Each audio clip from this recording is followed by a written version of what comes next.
Manahoana tompoko miarahaba anareo Sarara Biasoa izaho no tompona andraikitra voalohany ato amin'ny centre de formation en artisanat ny AZA. Ny AZA zany dia association izay mikarakara ireo fianakaviana sahirana. Ny fanalavana ny AZA moa dia hoe ankohonana sahirana renina izay niorina tamin'ny 1991. Manana asa andraikitra anankiroa zany ny AZA ao anatin'izay fanampiana sahirana zay tamin'ny 2003 dia nanangana ny atao hoe centre de formation en artisanat ny AZA izay nakana ireo tanora izay manana ny zany hoe manana olana zany eo amin'ny sehatry ny asa. Teo amin'ny 2012 dia niara-niasa tamin'ny groupe Imperial Tobacco ny AZA ho an'ny famatsiana ny centre. Hatramin'izay hatramin'ny 2012 ka hatramin'ny 2018 no nisy an'izay fiara-miasa zay ary mahatratra eo amin'ny 700 mahery eo ireo tanora izay tafiditra tao anatin'izay famatsiana azo tamin'ny groupe Imperial Tobacco izay.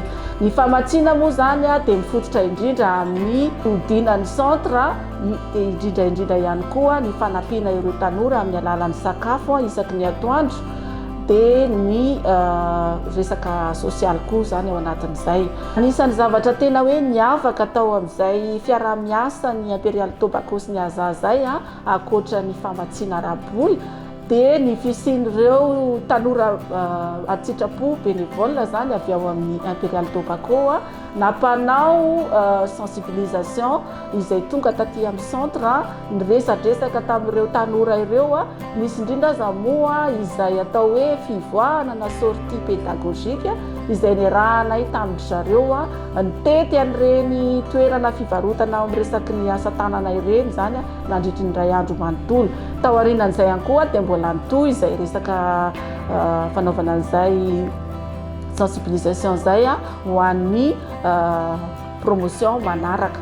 Zany hoe nandritry izay fotoana niarahana tamin'ny Imperial Tobacco zay dia teo foana ry zareo indrindra moa fa rehefa hoe misy ny sortie de promotion isan-taona izay anasana ny mpiara-miombina poka rehetra dia tsy maintsy mandray fitenenana foana ny avy ao amin'ny Imperial Tobacco mirary soa an'ireo tanora mametraka indray hoe inona indray ny tanjona manaraka, inona indray ny fiara-miasa manaraka.